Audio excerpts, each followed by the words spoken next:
Welcome to the Life Is podcast, where art, travel, design, business, sustainability, and culture come to life through conversation. I'm your host, Coy Brown, and each week I sit down with visionaries, entrepreneurs, travelers, and artists who are shaping the way we live, create, and connect. These are stories that inspire, motivate, and expand what's possible, because life is what we make it. Well, man, it's great to see you. I appreciate you taking the time and joining the Life Is podcast. Kind of get started, man. If you can, for our listeners, let them know, where you're from, what you're doing, and what's keeping you busy. Okay, well, absolutely. And by the way, thanks for having me on. This is we don't do a lot of podcasts, so this is neat that Jordan connected and we were able to do this. So, Absolutely. First things first, Adam Klein. I'm a farm kid from East Central Indiana, so Hartford City. For those Indiana listeners, halfway between Indianapolis and Fort Wayne, middle of a cornfield. I was born on a farm and went to Purdue with the intention of coming back. Ended up practicing a bit of law and for a 10-year little side tour there, and ended up coming back and making consumer products for that next generation of our family farm here. Awesome. Well, speaking of Purdue, I know obviously we got IU tonight for the championship, so I know for the IU fans will be excited. Now, you did say you went from farmer to attorney back to farmer. What kind of got you back into ag or agriculture? Yeah, so we're a multi-generational farm, so 4 generations of farming. Being born and raised in a small town of 4,000 people, you kind of wonder what's out there. And when I went to Purdue, I realized it was a much larger place. And by the way, a little side tour here, I'll be cheering for IU tonight. I know my call me for the trade. You know, it's big. It's good for the Big Ten. It's good. Absolutely. And I admire what Signetti's doing down there. He's really changed the culture. He's got, everything you read about him is just really inspiring, even if it is a rival and you wish you might have hired him when you could have.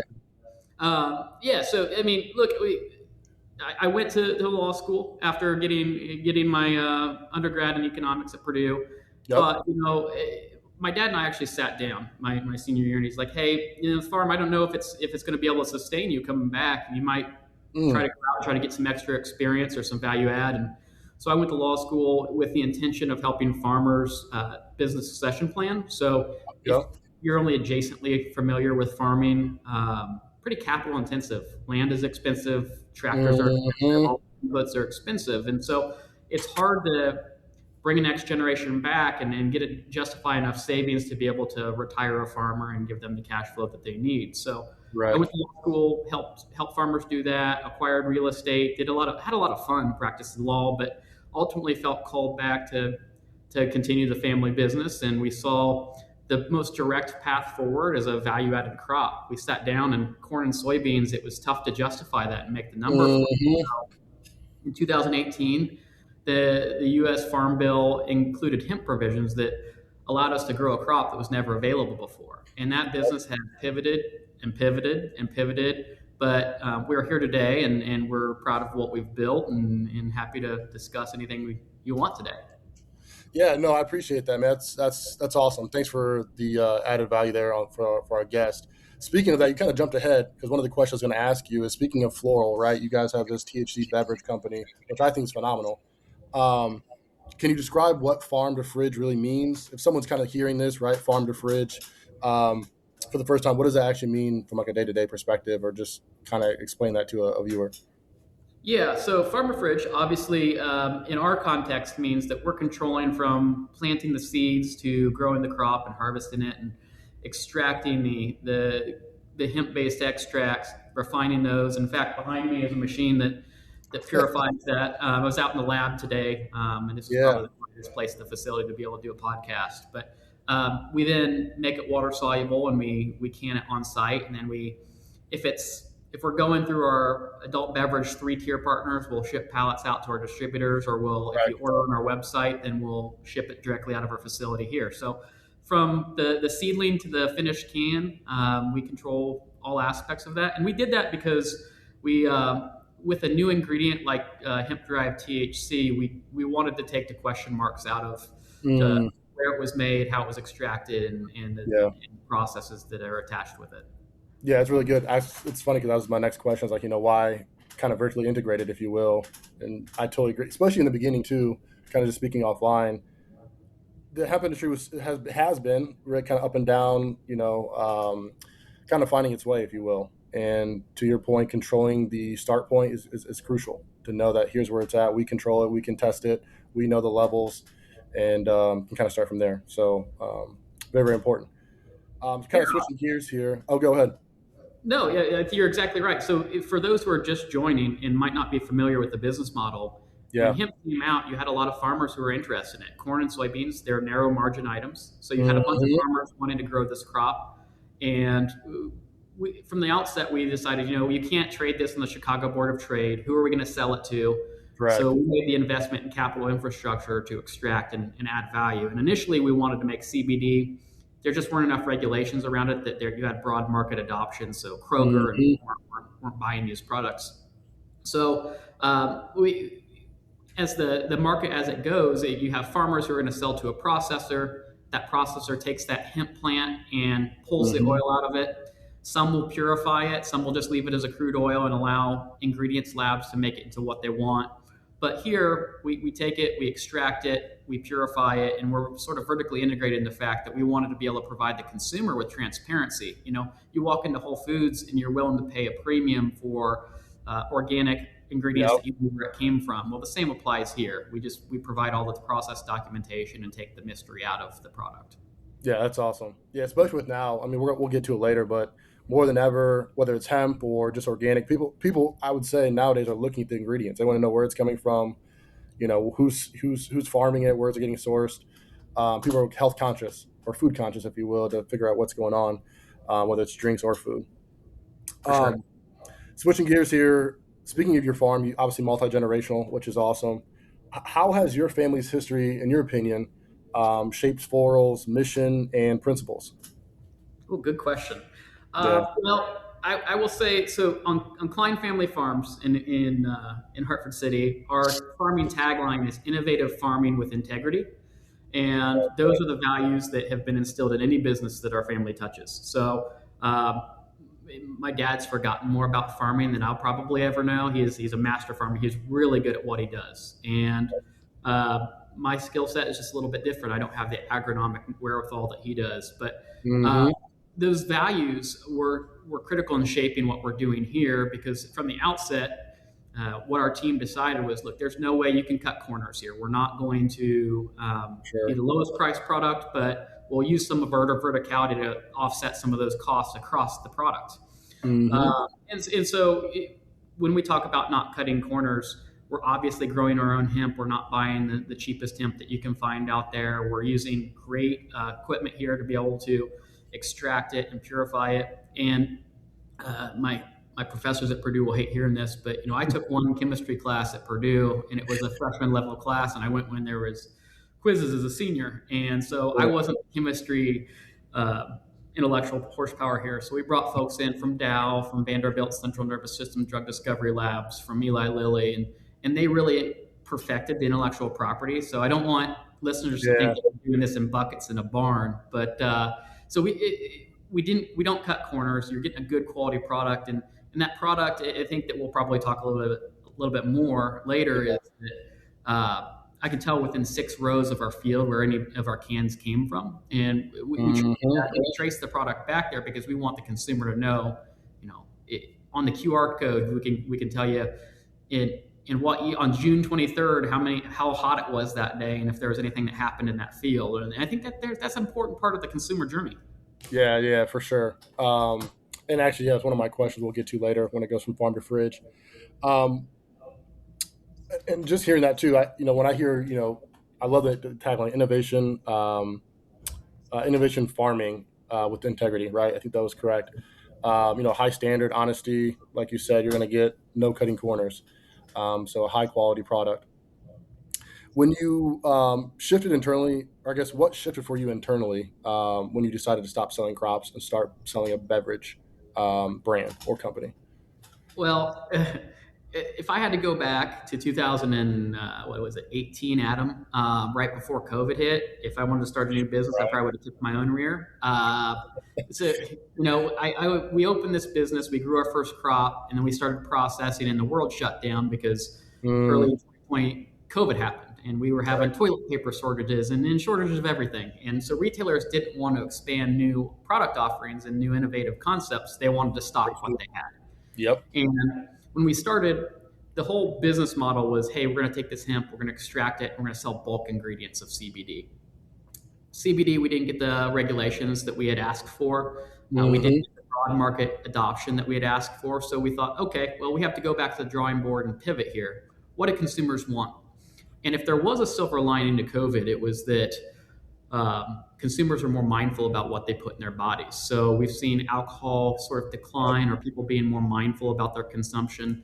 And what we've seen from a business perspective is that people are looking for healthier alternatives to the status quo if it doesn't interrupt their daily habits. So what we've seen with Poppy and Olipop to conventional sodas, we're seeing a lot of the same parallels here in adult beverage alcohol alternatives.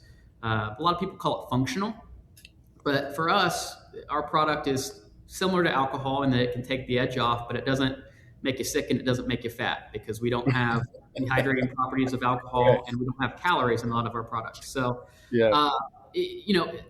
if you go back to your 1991 DARE literature, where you just stick firmly to that, and you don't evaluate and look at things from first principles, I understand that this might sound like the boogeyman, but what we provide is a way to mindfully unwind with responsible portions. And at the end of the day, there's zero calories in what we offer, and then there's no dehydrating properties, and you're probably going to get a heck of a night's sleep because you are hydrating yourself with seltzer, but there's no alcohol. Yeah, man, that's wonderful. You said Poppy, and I laughed in my head because my wife offline loves Poppy, loves those drinks. So you're definitely right on the head when you're talking about alternatives, healthier drinks, healthier alternatives. Then you're kind of status quo that we've been kind of I won't say force fed, but kind of sold in the market.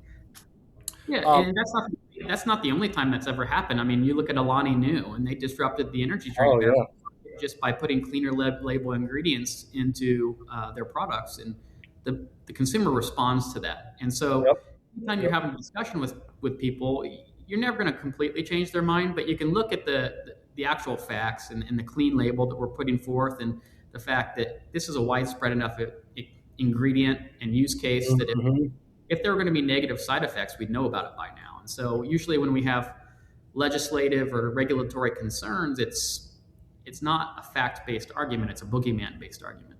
For sure. Yeah, you're not lying there. Beyond profitability, what's a deeper impact do you think, with Floral that you want to have on culture, community, and how people experience social connection? Yeah. Well, I'll unpack that in two ways. So from our perspective, I grew up in Hartford City. Our population has declined since the 70s census. Our community was really dependent on the automotive industry. And when that sort of consolidated and started moving industry out of town, businesses left. So the largest employer in our county is our school system, followed by our hospital, followed by 3M.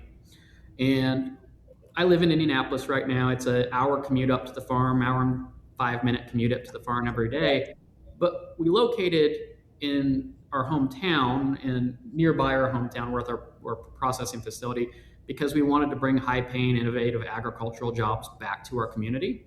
And I'll tell you what, that alone, growing a bunch of hemp or cannabis plants outdoors without fences around, we held a field day the first year and said, look, we're doing this. We're trying to bring jobs to the community. We've never had one cannabis plant stolen out of our fields. The community is very supportive of what we're doing. That was the whole mission of the company. It would be a lot easier for me to have something in Indianapolis and cut 2 hours commute out every day, but that wouldn't be as impactful for the community, for the employees that work here, and in growing a business in a meaningful way with innovative agricultural products. Now, on the second part of that, you mentioned, what the second thing we look at is our consumer. And when you look at our analytics, you've probably had guests on here before that I listen to a lot of your podcasts, but the Shopify element. So we run our direct consumer Yep. website on Shopify, and it gives you analytics on who your consumers are. It allows you to collect feedback from them. And the amount of people who have said, hey, look, this was just what I was looking for to be able to make my consumption more mindful. I still like alcohol, but it's nice to be able to put this in. Or, hey, I've been really struggling with being able to cut alcohol completely out because I felt left out. This product allows me to be in a social setting and not feel pressured to drink. And then you get, we've got a nursing home pretty close to here, and I thought that maybe your elderly would be your last adopters, but what we're finding out is there's also a use case for folks who just have a rough time sleeping. So they'll have a can before bed and they'll sleep like babies. And so we look at our consumers, and the amount of positive feedback we get from them really just makes our team's day. And it's part of the reason why we strive so hard to make a good quality Indiana farm to fridge product. Yeah, that's huge. I mean, you answered that right on the head. Obviously, community, principle, impact, jobs, and then obviously, like you said, other people that want an alternative, no pressure. And honestly, too, within my friend group, kind of speaking here personally, I do have friends that stop drinking alcohol, and this is another alternative to not feel left out of social events when you're going to the bar or company party or what have you. You have something that you can use and still feel part. Coy, what do you think is driving that? I mean, in your friend group specifically, the mindful consumption or stopping drinking, what do you think are the factors behind that? Because just from a market research perspective, I'd love to understand where you're coming from there. I think a lot of my friends, it's a lot of health, kind of going back to health. People want to be more health conscious. They want to know what's going in their body. And they want to make sure it's clean, right? Clean can be kind of vague, but clean in the sense, like you said, you can go back and source the ingredients. You know what's in it. We know the benefits, right, from a scientific level, all the studies. Even my wife, right, she kind of did the carnivore diet, but she's also cutting out certain fats. She just wants to be healthier, right? So the poppies that I mentioned earlier, those are another big thing. Other folks, I have a gentleman friend from Denver, that was just more overindulging in alcohol, right? Want to be cleaner, want to feel lighter, healthier. Once again, going kind of back to being healthy. And feeling better. So I think a lot of that's where a lot of it stems. And I've even thought about it, right, of cutting out, because me and my wife really don't drink much unless it's a social event. So, just having where your temple, right, our bodies are more pure, if you will, or purest as we can get it, with having selective, choices that we want to take a part of. For sure. Yeah. Look, my one splurge when I got married back in 2015 was I splurged for Remac Sun King brewed beer. So like my favorite, and that was my wife picked out everything else about the wedding, but I wanted a little bit of Remac. Yep. This weekend I was thinking, I can't remember the last time I had a beer. And it's not that I don't like beer. It's just this stage of life, I've got a 5-year-old, a 4-year-old, and a 5-month-old at home. And present for them, just if I can incrementally make small decisions where I can be a better dad and be more present, that it's a no-brainer for me at this chapter of my life.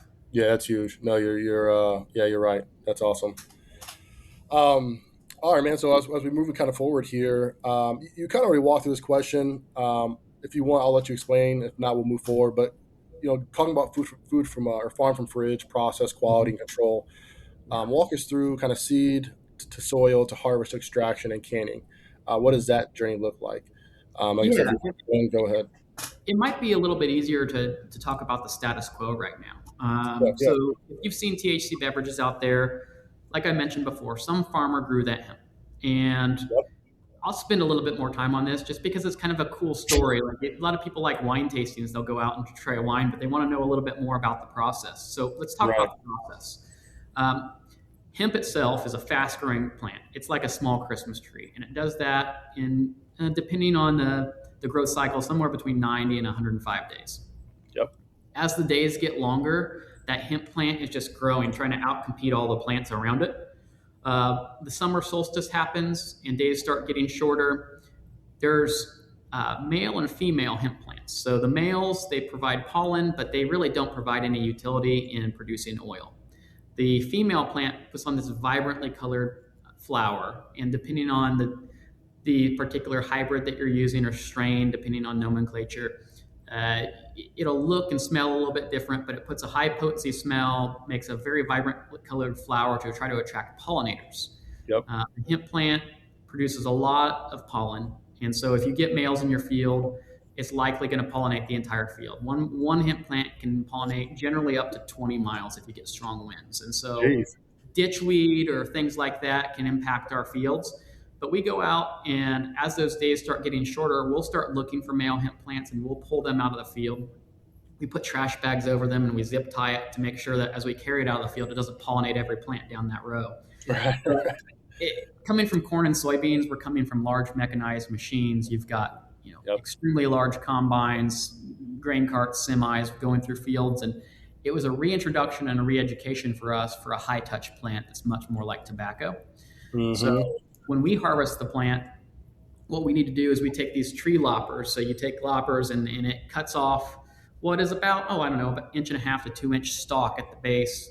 Yep. And we throw them on wagons, and then we take them to our drying facilities. And in Hartford City, we built this barn. And on the south side of the barn, it's got overhead doors all along the south side with fencing on the outside of it. And we've got fans that pull the air across that entire barn. And it acts as a new generation Kentucky drying barn for tobacco. And in the summertime, we're harvesting this stuff about the first week of September, late October, August or September. Yep. And we've got hot days out there, so it takes about 10 days for those plants to dry down from just 90% water to 10% water. And after they're dried down, what we do is we have to then take those flowers that are on each one of those limbs off the branch. So this is a high-touch plant. And then we'll mill down those flowers that are about the size of this bottle cap right there. And we'll mill those down to a grind that's about like red pepper flakes. And then those red pepper flakes are called hemp biomass. Yep. That hemp biomass will take over to our processing facility. And at our processing facility, we use hydrocarbon extraction. And what that means is we'll use hydrocarbons to run through and pull off the oils from the biomass. And the hydrocarbons that we use turn gaseous at room temperature. So we'll recollect all of those hydrocarbons. There's none left in the biomass, and then we'll spread that biomass back out in the field. Oddly enough, the federal government still hasn't allowed hemp to be fed to cattle, even though hemp hearts and hemp seeds are one of the nation's biggest superfoods. If you're trying to put that in a smoothie, we can't feed it to cows. So you can either give it out as bedding, and you're kind of taking a risk there, or you can spread it back on your field. So that's the drying part. That's the farming part of it. Once we've extracted the oils, you've got a crude oil in your hands, but you need to refine it. You need to make sure there aren't plant impurities. There's nothing in the plant. And so what we'll do is we'll dilute it. We'll dilute the oils down because they're very viscous. They're kind of like a honey, or really sticky honey. And you got to clean here. That stuff, if it gets on, it just takes forever to get cleaned off. But we'll distill it. The machine behind me is a vacuum distillation machine. So it runs at near perfect vacuum, and we distill off if you've ever been to a bourbon tour, you've heard the heads, the hearts, and the tails. We're looking for the hearts of that oil. And what you're left over with, you can't make good full spectrum distillate out of bad hemp. So you need to have really good, clean quality hemp. And then you have to take a narrow enough heart fraction that you have a product that looks like honey. And at that point in time, this is where there's a fork in the road as far as products that you can get out there. A lot of folks will either take that full spectrum distillate to isolate. So it's just, you've got a pure CBD. And what they'll do is they'll take that CBD and they'll put it under a heavy acid, like a food grade acid. Yeah. And run it with heat over time and convert it chemically from CBD to THC. We decided not to do that just because of the perception, because of the product safety concerns. What we do is we take that full spectrum distillate, and it's mostly CBD, but there's some THC and some minors in there that we run it through it's a $5 word for, but essentially a Skittle sorter, but it's a centrifugal partition chromatography unit. And it's actually that unit right there. But it's like a Skittle sorter. It takes the Skittles we want and puts it in one bucket. It takes the Skittles we don't want and puts it in another bucket. We'll sell off the parts that we don't need. But at that point in time, you've got an ingredient. Problem with this is that, in elementary school, you're taught oil and water don't mix. Right. Hemp oil is an oil, and oil is not going to stay suspended in a drink if you don't work pretty hard on it. So what we do is we size those molecules down, and we use a food-grade emulsifier that just suspends it in the water for 3 years. So we've got 2 years of stability studies, or 2 years of stability in our cans because the flavor starts to wear off. Yep. But we size down the particles because everybody's heard those stories about a friend who took a gummy and nothing took effect for 90 minutes. And then they take another gummy and they said, oh my goodness, that was too much. Yep. Well, if we're like an alcohol alternative, what we wanted to do was mimic alcohol. So by sizing down that particle, we're able to allow your body to absorb the product much quicker. So you'll feel it in 15 minutes. It plateaus in 45 minutes. The effect is out of your system about 2 hours, depending on how fast you drink the beverage, mimicking alcohol. And so, rather than feeling groggy the next day, this stuff's in and out of your system as far as effect standpoint. And that's what we do here, right? So rather than working with farmers and processors and ingredients companies and contract manufacturers, we're not just a brand that put a pretty marketing label on a can. Exactly. We had to learn every aspect of that process. And it's taken 6 years, but we feel pretty good about the business we've set up. We feel pretty good about what we're doing for our community and the overall impact that the product has for its consumers. Yeah, well, awesome. That was thorough. I'll tell you that. That was from A to Z. Hopefully all of your podcast listeners didn't just turn this channel during that explanation. But, I love it. I was following you step by step, but that was definitely thorough. And once again, my mind went back to integrity, right? To what you said earlier. All that's integrity to keeping the process, the ingredients as clean as possible, right, from start to finish.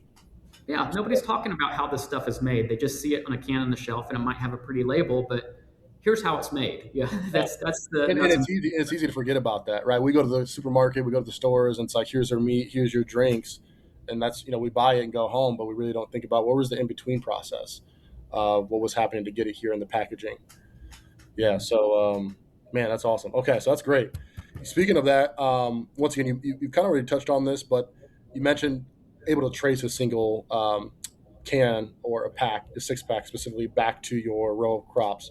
Why, if you want to answer that too, why is that level of traceability so important? Yeah, well, early on, we had some detractors from the recreational cannabis space that said, well, they're just using, hemp imported from China that they were using to clean up brownfields. Nobody knew where the hemp came from. Well, all of our stuff comes with process documentation. And not only does it come from process documentation, it comes from good faith farmers who are leveraging today's technology to be able to tell you what happened environmentally and agronomically to that crop. So we want to give consumers faith in the floral products by saying, look, we have farm software. I can tell you when a tractor pulled into a field. I can tell you exactly what it did there and what we applied. And not only do consumers care about that, but your chain buyers care about that. Your Krogers and your Walmarts of the world don't want to buy the most cheaply produced product that might come from questionable sources. The whole vertical business model allows us to tell that story a bit better. Yeah, that's huge. Having data, be able to trace it, track it, and then obviously from your big chains, de-risking the product and saying, here's where it's coming from. There's rest assured, right? This is a clean product. So awesome. Speaking of doing things in-house, is there any challenges versus outsourcing extraction? I know heavy on doing it vertically integrated, which I think is always key, but has there been some challenges in the last 6 years versus doing it all in-house versus, outsourcing a few of those processes? Yeah, 100%. You have to get highly competent at every stage of that process. We run under a GMP scheme here, which is a good manufacturing process scheme and lab practice framework at the processor that we own. But just to give one example of the challenges there, because we don't make other products, we had a lot of difficulty getting food certifiers in here because we were solely a hemp manufacturing facility. Yeah. You've got issues like that that you have to work through. And then you've got things like COVID where it disrupted. Everybody was making hand sanitizer for about 6 months, and we have a need for ethanol here, food grade ethanol. Yep. And that became so scarce that we had to put a business plan in place so that we were actually distilling our own ethanol from our own corn just to be able to shore up our supply chain shortages. So yeah, every day as a small business entrepreneur, you never know what challenges you're going to face. But that's part of the fun, is figuring out those puzzles and figuring out, hey, how do we make sure we get product to market in a quality way. Yep. Speaking of ethanol, that was another question I had, because you guys have it on site still. Is that correct? So during that time, we buy our ethanol once again. Yeah. We want to, at one point in time, it became pretty critical for us, so we put the framework in place. But Yeah. ethanol is, obviously that's a solvent that we use, that it's just alcohol is what it is, and we dilute some of our products in ethanol, so it's a pretty key solvent for us. Yeah. But it's one you can't run out of if you want to continue making products. So unfortunately, because of concerns around COVID and supply chain shortages, we had to figure out how to make it ourselves. There's just no cavalry coming over the hill when you're a small business entrepreneur. You got to figure it out. Yep. I remember. Yeah, as we spoke offline earlier, no one's coming to save you. You got to figure it out. Roll your sleeves up. Have some grit. Ask questions, and get to work. And try to figure it out. Speaking of that, what's the hardest part? If there is an answer there, what's the hardest part of keeping the farm to fridge promise intact as you scale? Yeah, a little bit of hemp goes a long way. So you folks think about how many thousands of acres are we going to have to grow of hemp, but to put numbers to it, it takes us, if you're looking at finished product, it takes me 37 and a half plants to make a liter of distillate. So you've got basically a million milligrams of cannabis product in a liter, and I can do that with 37 plants.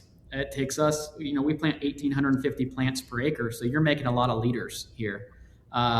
A lot of people think it's just how much, do you have the room to grow it? Absolutely. We could probably grow the nation's need for hemp-derived products.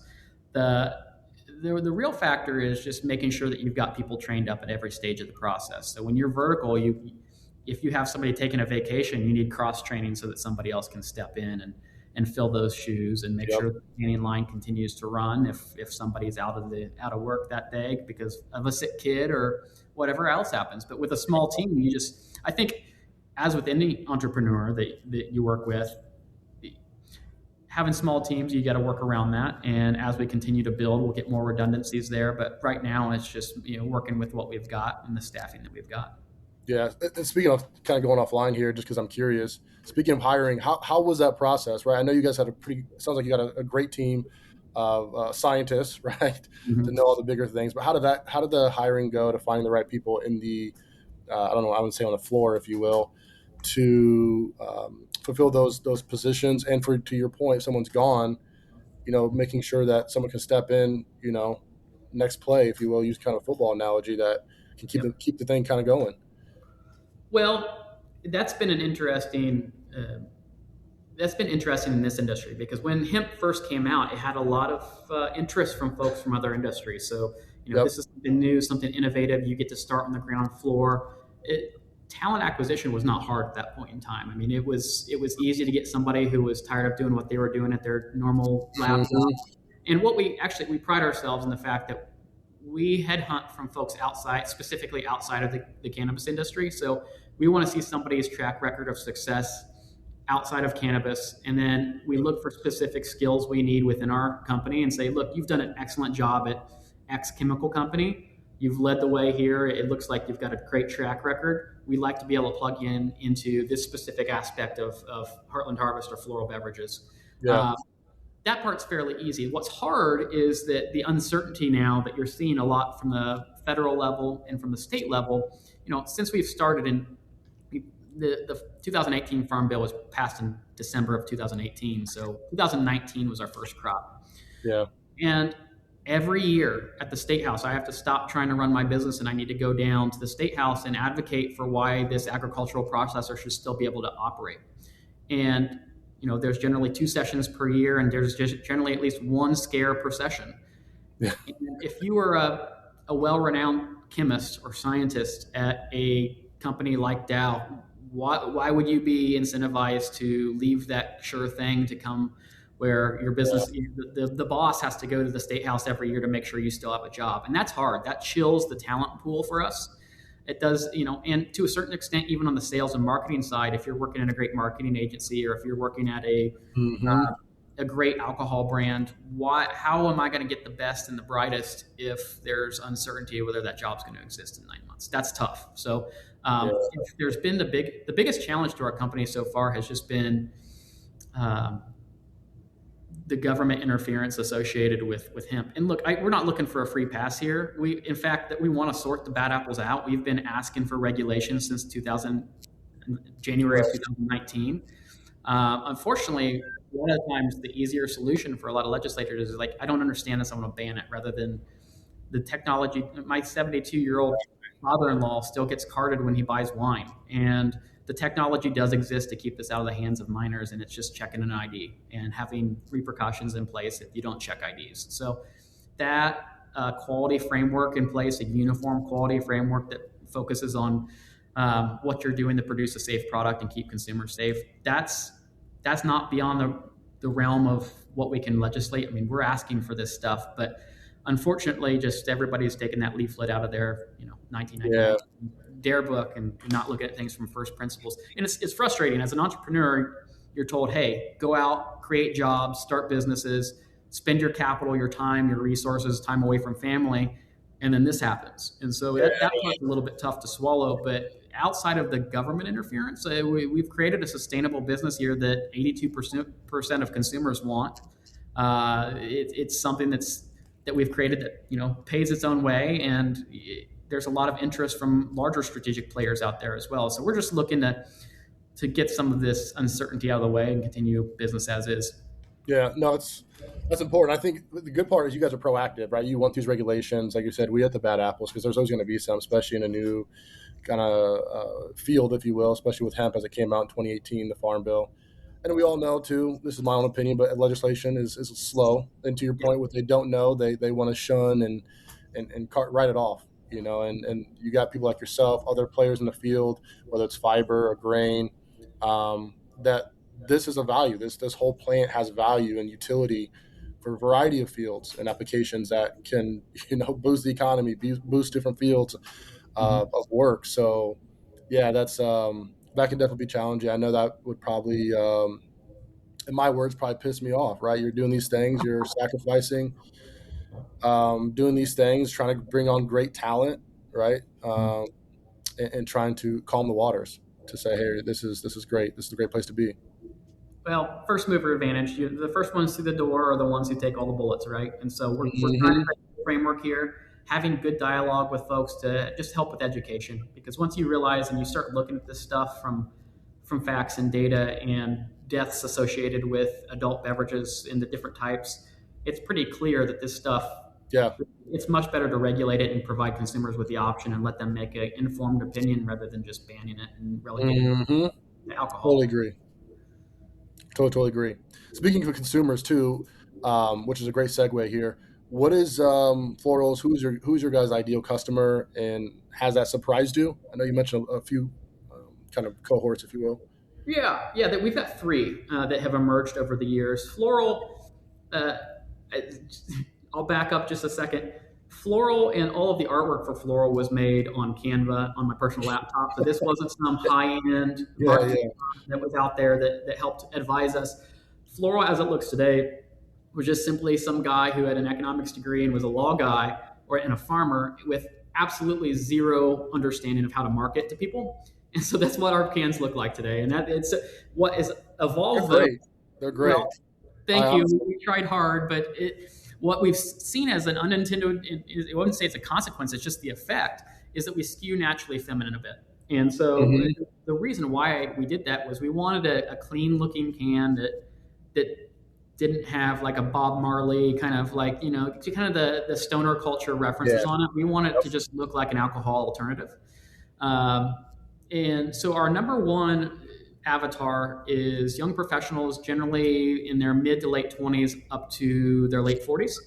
It's just, what we get a lot of our feedback is that, hey, this allows me to get to the gym in the morning. I don't feel groggy. I don't have to wake up with a hangover or anxiety. That's our number one repeat buyer. And we're really proud of our repeat buyer rate. So our analytics say that 27% repeat buyers is the average on online direct-to-consumer sales. We're over 82% now. And part of that is that we don't run a ton of paid ads. In fact, we don't run any paid ads. So people Yeah. about us are word of mouth. But the second consumer is like your middle-aged woman, female, who has had this at a friend group get together, and word spread that way. And the third is Generation Z. So Gen Z just drinking less alcohol in general, looking more for an experience-based effect is sort of our biggest buyer. Those are the three avatars that have emerged for us. Yeah. It's been interesting over the years that it stayed stalwart pretty much that way. Yeah, no, it's that's awesome. That's really good. Your mantra, we spoke prior last month. You said keep the buzz, skip the hangover, right? I love that you said that. In practical terms, what are people telling you, your analytics telling you how people feel by consuming your drink? Yeah, so we actually probably lose some business in this regard. We are intentionally one of the lower portioned drinks. So we break our drink offerings down into two main drink offerings. We've got one seltzer. It's like a bubbly, refreshing, lightly flavored kind of LaCroix or a high noon flavored beverage. Yeah, yep. 0 calories. Those work really well in the summertime. Where we're seeing a lot more traction are that golfers like going out and getting one at the turn and enjoying it rather than dehydrating themselves. I unfortunately am too cheap, and also to in a chapter of my life where I have kids, I can't go golf too much, but it does make a lot of sense. Our second offering is cocktails. So we've got mojito, a margarita, and a Moscow Mule. Actually, it's a Kentucky style mule. We had trouble making non-alcoholic vodka taste like anything in a cocktail, so we use bourbon extract instead. But those we start at a 2.5 milligram, which is basically, if I had to equate it to something, it would be very similar to a beer. Sessionable, not going to get out of control in any way. No, it's not going to catch anybody off guard. A lot of people might not even feel it. If you've had one beer before and you're well hydrated, you might not feel one beer. Yep. We have a 5 milligram offering, which is more like a cocktail. And then we have a 10 milligram offering that we adopted based on heavy consumer requests, just saying, I want to buy one can and drink one can at night before I go to bed. And that's the dosage that works for me. So we've got competitors out there. Some of the best moving velocity stuff is up in that 20 to 25 milligrams servings. It just, for us, that's not the target demographic that we're looking at. We're looking to be an alcohol replacement and on the lower dose side. Yep. The last thing I'd want is to somebody have this catch them off guard and then they had to go to the doctor or whatnot because of having too much or having a bad experience. A lot of people, common feedback is that, hey, I tried THC once, doesn't agree with me. It was too much, made me paranoid. Our cans are such a low dose that we want consumers coming back. We want them having an experience. We want to be responsibly apportioned because it goes to our mantra of innovative farming with integrity. We also want to provide a great alcohol alternative to our customer base. Yeah, a great experience. Yeah. Speaking of that, you talked about kind of safety. My next question was, we all know big education in the industry. There's a huge gap, discrepancy there. Do you, or I guess, how do you talk about safety or dosing, which I know you're not dosing, but more your drinks, as you alluded to, and just being responsible with customers? Is that something you guys are getting feedback on, or? Yeah. So that's a little difficult for us because we are under pretty heavy scrutiny from the FDA to make health claims. If we make anything that could be even inherently acknowledged as a health claim, Yep. We get knocks on the door from unfriendly people. And so I guess where we have our best education, you've met Jordan McDonald. She's one of our Alzheimer's reps.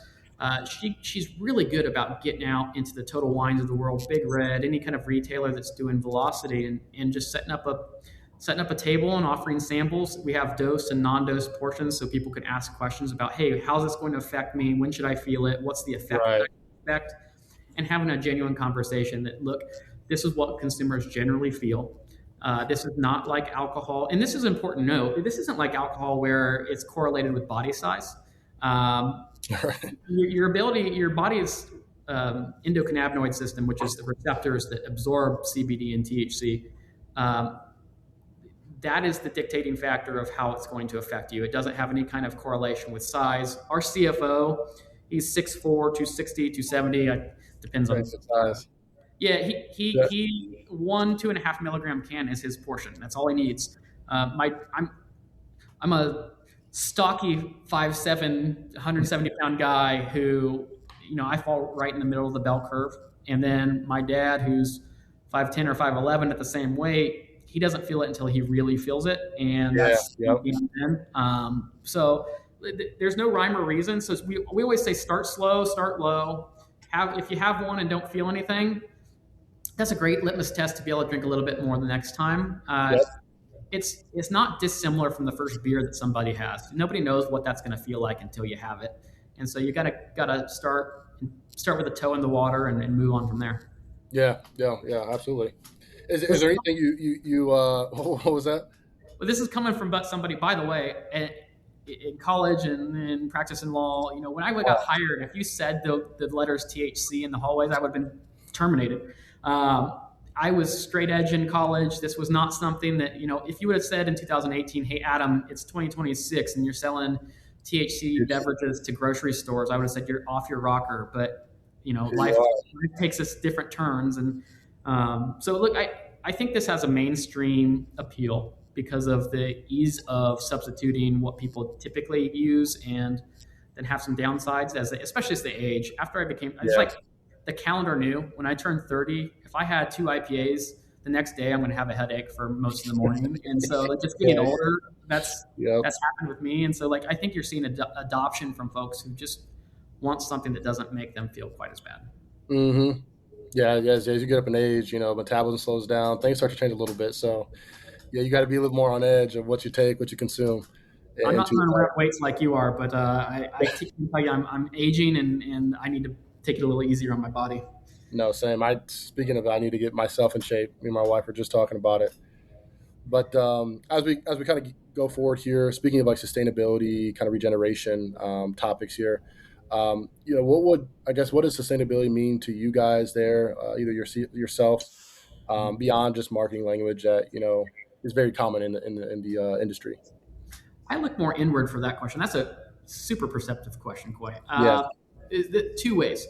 Sustainability for me, you hear the organic, regenerative agriculture kind of things. Yep. For us, sustainable farming means that we can continue to employ folks in our rural community with an agricultural business that lives on for generations. So sustainable to me is we have to have a business model that's not so reliant on corn and soybeans and, trade partners like China who may or may not buy our corn or soybeans in a year. And that's why similar to livestock, right? Farmers can diversify into livestock, but really there's 4 to 6 big players in livestock. Makes it really hard for a producer to do well, even if they try to diversify. So we went to hemp, and we've had our legislative uncertainties, but we diversified in this way, and this was Heartland Harvest and Floral were our farm's way to be sustainable for generations to come. So my little girls can come back to the farm at some point in time. For our customers, I think that sustainability for them means that we can provide you with a reasonably priced product that doesn't cut corners, that gives you the effect that you expect, and that's pretty broadly available. And so we work with a good distributor here within the state of Indiana. We work with 13 different states. We largely go through the alcohol, like the 3-tier network, where we'll sell it to a distributor and the distributor will take it to retailers. Yep. And that's well to be more broadly appealing and available to our customers. But sustainability from that perspective is let's allow our business to survive and thrive in our rural community, and let's do our very best to provide a responsibly portioned, easily accessible from cost point to a consumer. Yeah, no, I couldn't agree anymore, man. That's right on. Is there anything you guys are doing on the farm, regenerative practices or soil health remediation type stuff to help with the crop? With the hemp crop? Yeah, yep, that guide to help you grow. Anything regenerative in that sense? Yeah, absolutely. So our farm, we've got conventional farming practices, which are just, when you think of farming, you plant it, you spray it, you tend to it. And we also have organic operations as well. So the organic, it takes 3 years to certify soil to ensure that there's no residual pesticides or herbicides or matter in the soil that would disqualify an organic crop. So we leverage those organic practices. Hemp is not produced by the big players like what used to be a Monsanto or Bayer. It's you don't have a resistance to herbicides or pesticides, so you have to treat it like an organic crop. If you if you go out into a field and you whisper glyphosate, which is a common weed killer, those plants are just going to fall over dead. And so we have to use organic soil practices, and we track it. So right, anytime anybody goes into a field, they have a cell phone on them. They have to be logged into their Granular app, which allows us. It's actually Granular was bought by Traction now, but their Traction app, which says, "Hey, I was in the field from this time to this time." It automatically tracks where you're at in that field and timestamps it. Oh, wow. And so yeah, look, we use organic practices. We don't always plant it in organic ground just because of where our wellhead is. correct. That said, there's no risk. We grid soil test all of our soils as well to make sure there's no impurities.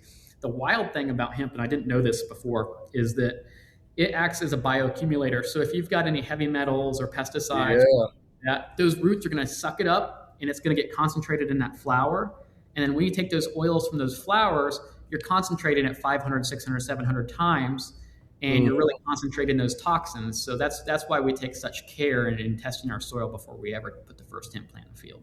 Yeah, speaking of that, I went to a field day in Michigan, and they were saying the same thing, right? As that hemp just absorbs and sucks up all those impurities, minerals, and stuff like that. It kind of sits in that one location. So there's a lot of science behind it, a lot of great things that you guys are doing, and obviously with the plant itself. Speaking of hemp and legislation, you kind of spoke of it earlier. So I was hoping you weren't going to go into it yet, but now that we're here, obviously the hemp beverage industry is still young. How would you describe where we are in the industry right now, in your perspective? We're in the first inning. We might be at the break. There's 3 outs in the first inning, but we're still very early. From the industry perspective, how this started was, folks would have a tincture of, it was like a 30 milliliter bottle that you take oil out of and drop in your tongue. Folks were like, I don't really want to do that.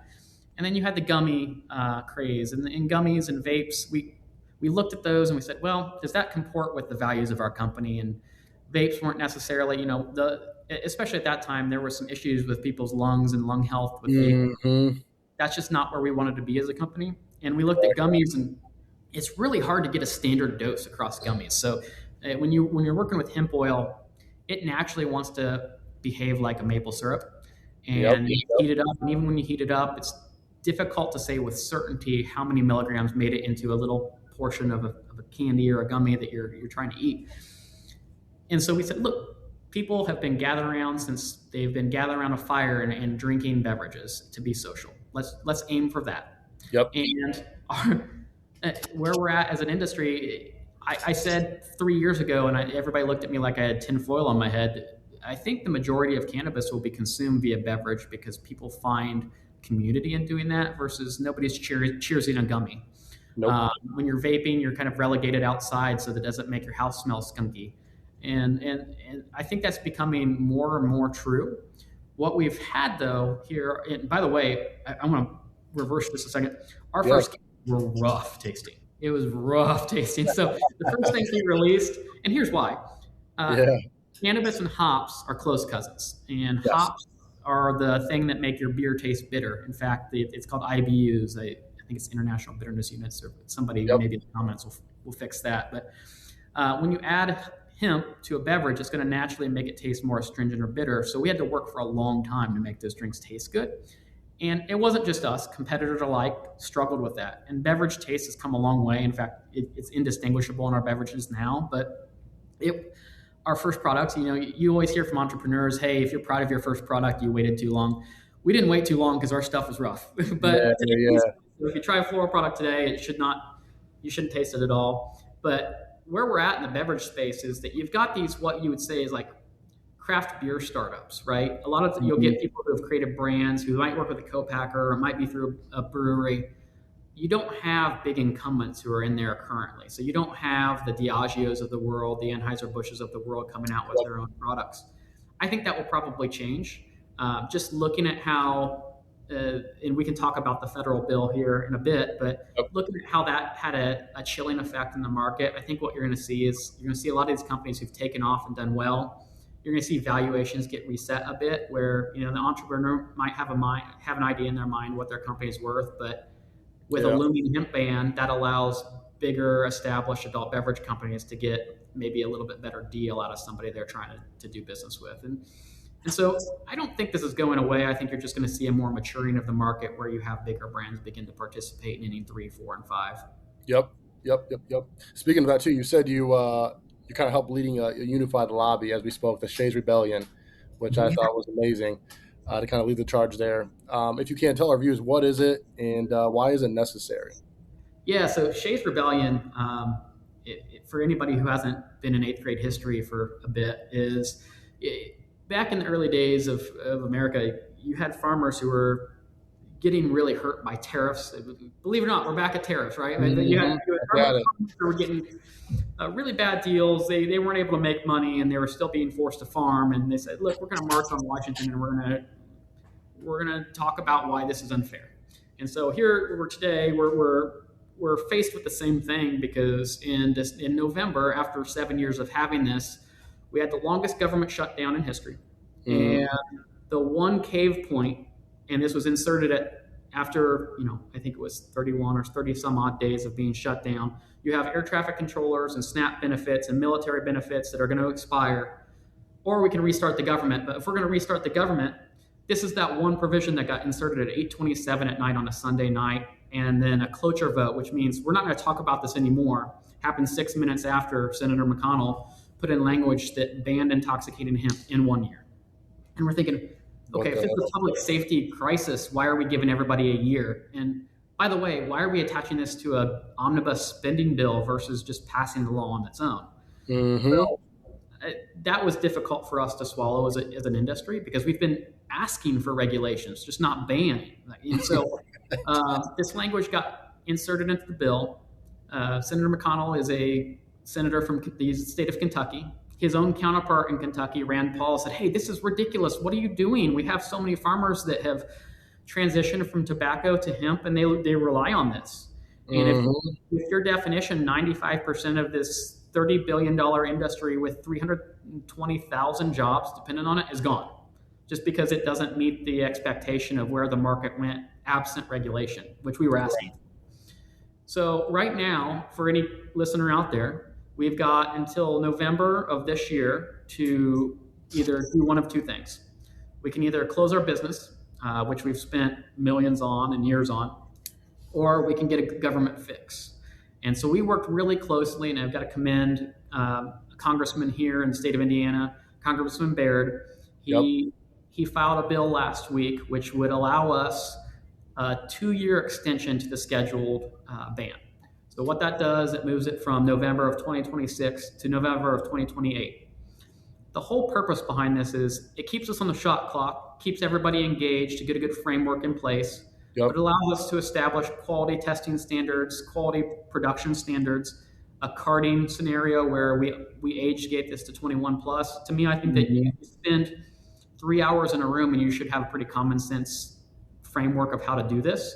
But passing things through the federal government is quite difficult, and getting everybody's buy-in is difficult, and everybody has an affiliation with something larger that this impacts. Yeah, a lot of crosswires. We found that we've got people out there that aren't necessarily friends of the industry. So you've got, and it makes common sense. You've got the recreational lobby that has to pay a ton of taxes, a ton of licensing fees to be able to filter people through their stores.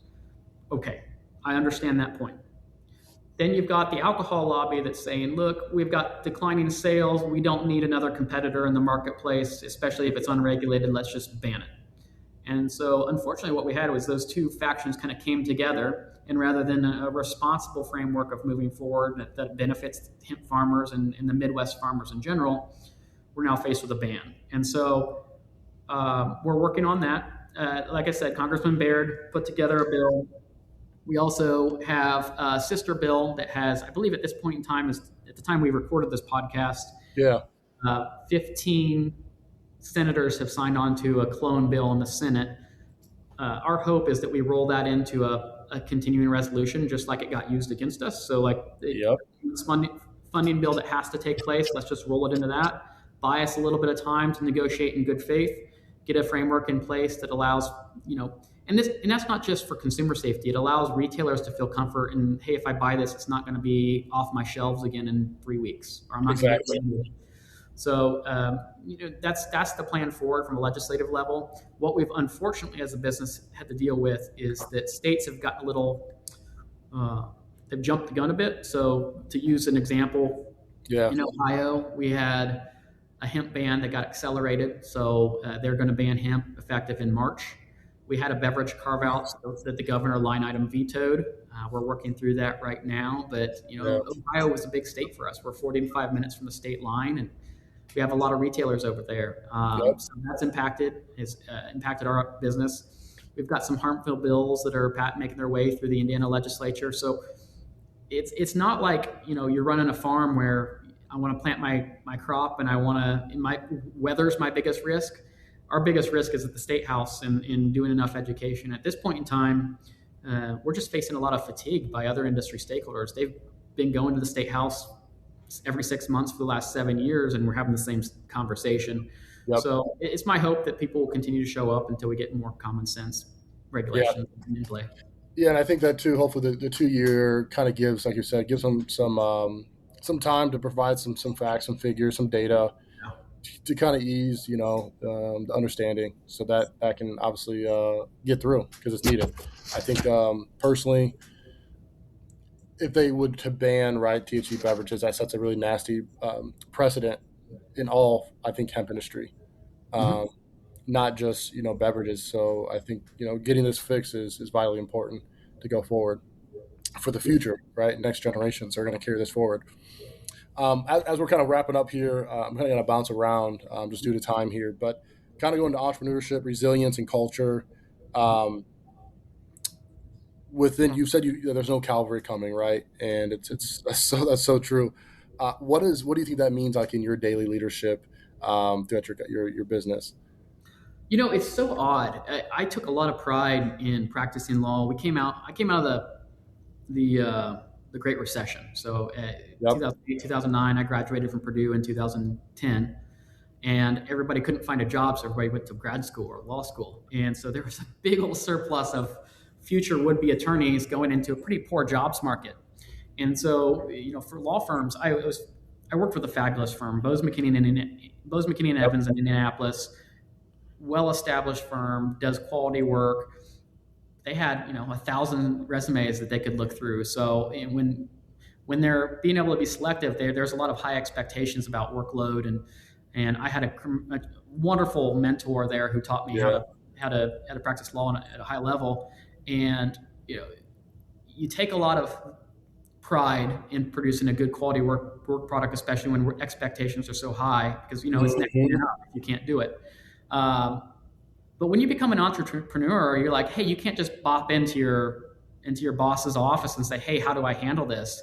You gotta get on YouTube and figure out how to oil this machine that is broken down, or how to fix something on it. And some of our canning line is from Italy, and so those guys, they're on siesta or they're on vacation half the summer anyway. So you got to just figure it out. And so we've had fabricators in here. We've had to refine processes for hemp that were pretty novel. There wasn't a playbook on how to extract and purify hemp in the most efficient way. So it's just a lot of hard work, a lot of grit, a lot of absolute ownership. If you're going to take a leaflet out of Jocko Willnick's book, it's just if you don't fix it, it's going to be here tomorrow, still waiting on you to fix it. So you might as well fix it today. And if you don't fix it, by the way, all of your competitors are going to figure out how to fix it. And one of my more critical errors here was, let's put our head down and go to work. Let's figure it out ourselves. And there's certainly value in networking. So you've got other people who are facing the same issues as you, or have figured something out that you haven't. And it took me entirely too long as an entrepreneur to figure out, hey, not only are we good neighbors, but you got to be a good neighbor. You got to give value to your network and pick up the phone and say, hey, I'm having an issue with building pressure here on the XYZ machine. How do you do it? And that is something that if you've got other entrepreneurs who are listening to this podcast right now, you've got to do the work. You've got to figure it out. You're going to have good days. You're going to have excellent days. You're going to have really tough days. It's good to not have to go it alone, because if you do it alone, you're going to have a very lonely journey. It's going to be really hard. And so building your network while you're doing this simultaneously I would also approach it, don't expect anything from the other person. Just try to give value when you're asked, because 6 out of 7 days a week, that value is going to come back to you twofold. Yeah. So And that's it builds something. great community. Like to your Yeah. point, you're not alone, right? There's other entrepreneurs in the same field. You know, they're trying to figure it out. So it builds community, builds value. There's an exchange of currency, if you will, through knowledge that you're trying to find the way through that gauntlet. And that was you kind of already touched on it, but I was going to ask you, what traits do you believe for founders in this space? You know, what would they need to succeed, or someone who wants to jump in this field? Would you say they need maybe to possess? So grit and the ability to live without certainty. Those are the things that have been the two traits that have been really important here. So grit is, you're not going to get your 6% raise every year or your 5% raise like you would in corporate America. Yep. Your results are based on how much you're willing to put in. The nice thing about this is that you can build systems, you can build structure, and your business can grow. And ideally, you get to the point where you can spend more time with your family. But there's going to be some years there that you're going to have to embrace the suck. Yeah. And so that's number one. As far as the second, though, uncertainty. It's just been, if you want to be in the cannabis space, those laws are still so nuanced that you're going to see changes, and you're going to have to be able to live with, hey, what happens in the worst case scenario here, Yeah. and have contingency plans in place. So being flexible with your business has also been something that we've had to learn from. And then I mentioned the networking side. Find people. My dad's in a peer group for farmers, for larger scale farmers, and he's found a lot of value in just bouncing ideas off of other folks. Not every conversation can you have with an employee because there's stresses that you carry that they don't. But having a peer group of similarly situated business owners, I try to find one of those as soon as possible if you're going to be an entrepreneur, because there's going to be days where they're either hard or that you have a problem that you can't figure out. That's a lot easier if you have a conversation with somebody you trust. Yep. Absolutely. Thanks, man. That's good feedback for those who are listening that want to get in the field. A couple more questions here for you. Kind of looking for the future growth, obviously vision. Where do you see Floral headed in the next 12, 24 months? Yeah. So obviously we've got to continue to produce high quality beverages. I think that we'll probably consolidate some of our lineup. We've got offerings in cocktails and seltzers of a lot of different strengths and SKUs. We might phase some out. We've got a lot of flavors. It's a lot of things to make sure, like as you mentioned, in a vertical business, you have to have all the inputs necessary for all of these things. And so we might narrow that down and lean into some of our higher performing SKUs. We just didn't know what would stick in the beginning.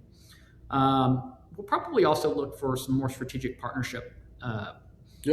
Farmers and lawyers don't make the best salesmen. And so strategic, the strategic portfolio, we might align with somebody there to be able, because right now we've not taken one dime from outside capital. This is all personal savings. Okay. Yep. A lot of our competitors are scaling with venture capital funds, and I don't know that venture capital is a sustainable way to grow a business. And a lot of folks go into a burn, grow at all costs kind of scale, whereas I'd like for this to be something that could live on in our family for generations. We've worked too hard to make this agricultural offering. So if we found the right long-term partner, we'd probably look pretty hard at working with them. Having conversations as some guy off the street who you vision in your mind as wearing bib overalls is like, it's not going to carry the same gravitas as somebody who's sold 1 million cases of wine into this market. And so we probably look pretty hard at that. We're going to continue to look and evaluate our distributor relationships where it makes sense to be. You don't realize this as just everybody in their mind is like, hey, I need to go national. Well, that's really costly because this is such a new product that it's not like dropping off some Modelo on the bar counter and like saying, we order in 2 weeks. Yeah, exactly. There's a lot of education, and God bless them. Our team works their tail off. Jordan, as I mentioned, we've got a sales guy named Brandon. We've got a sales guy named John, who are all exceptional at going in and having the conversation, solving for a pain point. Oh, you've got a bridge, you've got a gap here between your alcoholic offerings and your non-alcoholic offerings. You need to offer more than Diet Coke. So there has to be a middle ground somewhere. And so what we're probably looking at is in the future, continue to make that more robust, evaluate where we're going to be as a company, serve the markets we can serve well, and get out of the markets we can't. Yeah, no, it's smart, man. You hit it all in the head. I was going to say any new drinks, but you kind of hit collaborations, distribution strategies. Do you have any flavors, any personal flavors that you would want us to try out? It's funny because I'm actually gonna grab a couple today. I forgot to grab some yesterday, so as soon as we leave here, I'm gonna go to Purple Porch down here in downtown South Bend and grab a couple because the game tonight. Well, yeah, well, and I'll send some in the mail. I don't know. It's got to be colder up north with you, but it's Oh like yes, -15 wind chill out. As soon as the yeah, weather gets a little warmer, I'll just ship some more cases your way. Not to yeah. digress from the listeners, but we'll make No, sure I you. love that. I appreciate it. No, to your question though. I'm more of a like mixed berry kind of maybe peach, which I think you guys already have, maybe, We've or got a maybe nectarine, and I've yeah, got a mixed berry that we demoed out. I'll get your feedback on that. We'll see if you like that as yeah. well. No, absolutely. I love it. That's up my alley. As we kind of hit the tarmac here, just kind of final reflections. Um, how has this journey changed the way you think about risk and nature, purpose, or community? I know it's kind of a open, pretty big question there, but as you kind of encapsulate that. Yeah.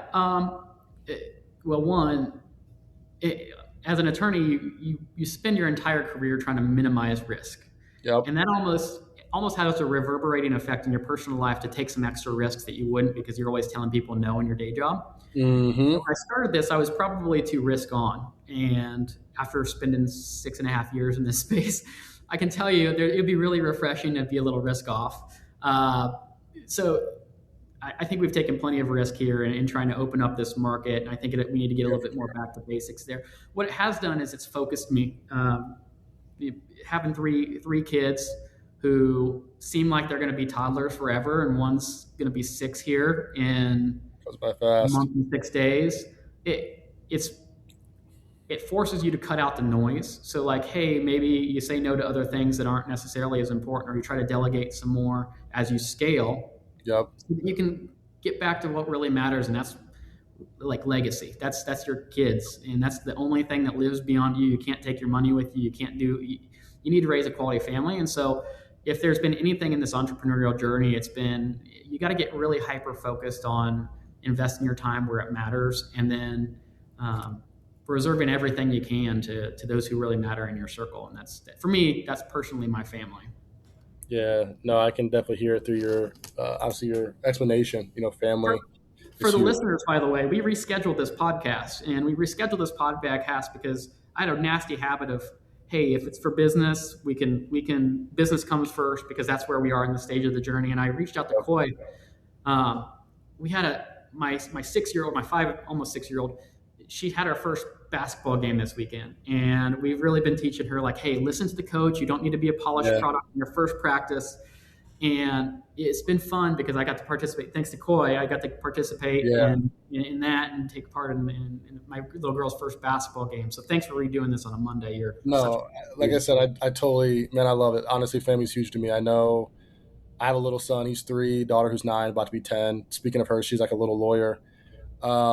But just being present, man, I think as fathers, as parents, those are important memories. And, personally, what you guys are doing, you and your wife, that can be hard. I think as kids, when we grow up, we don't really think about it, what your parents are sacrificing and what you're doing at your company, your wife. You want to be those moments. Those are important. You want to cherish them because, like you said, your kids are not going to be 5 and 6 and a couple months old forever. They're going to grow up, and for me, just personally, I knew those are moments that are important to me. So I know you yeah. doing that, you asking, like that was like, do your thing, man. That's family, man. That comes first. So I Well, had, you mentioned it too. And it's so important in who your partner is too, because there's been times where I haven't taken pretty good stretches of times where I didn't take pay or compensation in any way so that we could make payroll here Mhm. for everybody else, right? And like they count on you to show up for them, and you're trying to figure out the week before how you're going to do this. Yeah, And so, like credit, if anybody deserves credit, it's my wife because she's been just such a support. centering force and a stable force while we go off on this entrepreneurial journey and just smiling throughout the entire time. So Right. that's the It's other true. piece of advice. If you're going to go do something entrepreneurial, make sure that you've got a spouse who's able to support that as well. And mine has been phenomenal on this. Well, good, man. We'll give her credit where it's due. Definitely needed. Um, Last two questions. First on, if someone was listening and is on the fence about trying a THC beverage, excuse me, what do you want them to understand? Or what Yeah, would you understand? yeah. So I think that if somebody's going to try it for the first time, I would say, look, we talked about this. Start slow, start low. Being somewhere that's really comfortable for you. So maybe at home or with friends. It's not like maybe a concert or a real something that has a lot going on, because I think you're going to want to start slow and in a controlled environment. I would recommend you try Floral because it's responsibly portioned. So there's my shameless plug. Go for it. You also want to make sure that you understand, like, it's a reputable company, that they're sourcing ingredients in the right way. They're prepping this in a facility that it's taking good management practice, good manufacturing practices, and a sustainably sourced ingredient. For sure. Good point there. Last thing, man, as we wrap up here, man, where can people find you? Social media, email, what's a good way to connect with you and your company? Yeah. So, on all social media, we're TRY Floral, FLORAL, Try Floral. Our website's Try Floral. Specifically for your Indiana listeners, you can find us a lot of places. I think we're 1,400 locations in the state of Indiana. We try really hard to be on premise, like your bars and your restaurants, so that you can try it there. That's in fact where a lot of our growth comes. Is if you're going out to dinner, it's because you didn't want to fix something at home. You're looking for something you can't have at home. That's where our growth has come from. But you can also find us in the Total Wines, the Big Reds, Belmont Beverage is up. That's a recent addition too. So we're feeling really good about this. Yep. Awesome. Yeah. Belmont's right down the street from me. Last thing here, man, for all my guests, right? The podcast is called the Life Is Podcast. If you could finish the line there, Adam, if I say, life is, what would you fill in on the back end there? The life is one trip. You get one trip. Okay. So don't leave anything on the field.